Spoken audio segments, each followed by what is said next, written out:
Okay, hello everyone. This is Alex Evans. I'm one of the technical directors at Media Molecule, and I'm here demoing our game LittleBigPlanet for Sony PlayStation 3.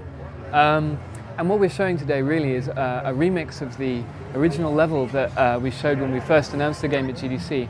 But it's got a whole bunch of little tweaks in there which I hope you like, and if those of you who know this game will hopefully spot some cool differences.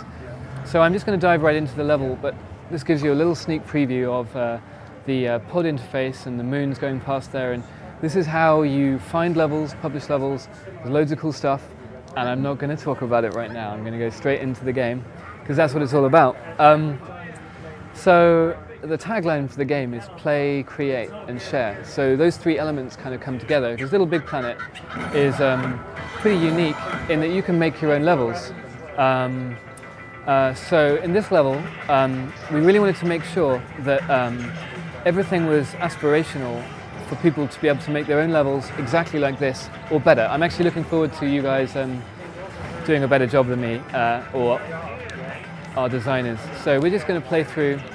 Forgive me if I go quiet for a bit, but I'm not very good at playing and talking at the same time. So we're cooperating incredibly badly. I'm the guy in the pink hair, so you can blame me for messing everything up. Right. So everything in the game is physical, so one of the things that we like to emphasize is that you've got jumping and running like in a traditional platform game, but you also have grabbing, which is like where you can hold on to things, and that makes it really easy to make pieces of gameplay. So this is like the traditional pile of sacks that we've shown from the beginning. But if you go back and watch this in the context of the E3 footage, you'll hopefully see that literally everything in here is makeable. Oh, I didn't make it up to the top. Just a bit, using the in-game tools.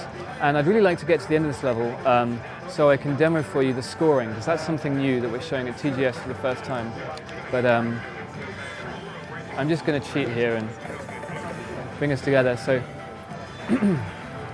everything is made out of real-world materials, and like this is a new material we have, which is like the cross-hatching, and this is literally anything you can pull up in your inventory and place that shape down in like 2 seconds. So let's throw ourselves over to the jetpack section.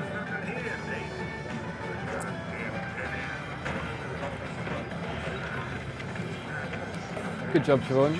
I missed the jump. You run ahead and do your thing. You can tell I've been demoing too long when I keep failing to get this jump. Will you come and get me? Okay, so this is like rescue mission for bad demoers. So Siobhan can just come down and she can grab me like any other object in the game, airlift me up, and I've got a jetpack too now.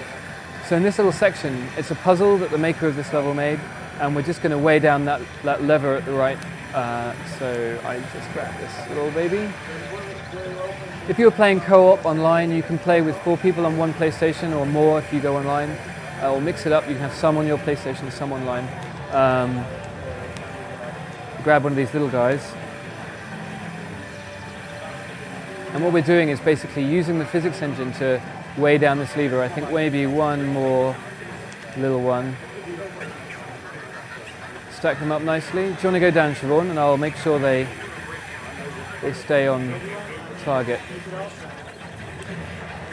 Cool, let's see if I can... Oh, am I going to make it? Thank you. They pushed the TGS cheat button so I can get through this demo. One of the little remix section here, you can go up onto these things, and if you've seen the E3 footage, you'll know that that little guy would take a few seconds to make, like a few button clicks of the pad when you're in creation mode, and it's really easy to make little objects like that. So this is building up to the finale of the level, which is where we get to show you scoring, and scoring is a really cool thing. People have seen the levels before and they're like, okay, so that's a sandbox. If you want to make a sandbox in our game, we're cool with that. But a lot of people were like, we want scoring, we want competition, we want stuff like that, and we're like, no problem. So what we're showing today is scoring, and what we wanted to do was make it under the control of the creator how you score your level. So we don't want to just have one game mode or another game mode, but at the same time we didn't want millions of options, and so we were like brainstorming, and what we came up with was a physical analogy for making scoreboards. So if you remember the let's just go up. You remember the skateboard at the end of this level? Well, what we've done is we've made it a time trial.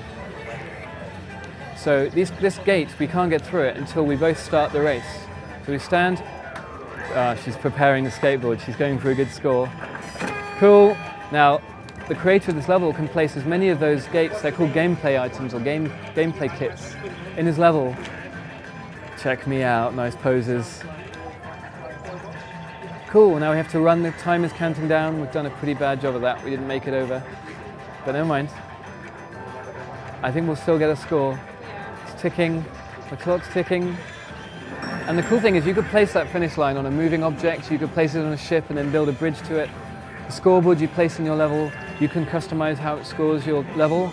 And then we have an online scoreboard for every single level that you publish. So you can have like the top players at your level, which is pretty cool. So that's the scoring. And obviously you can imagine there'll be loads of imaginative ways of reusing those kind of time trial elements to make all kinds of different levels.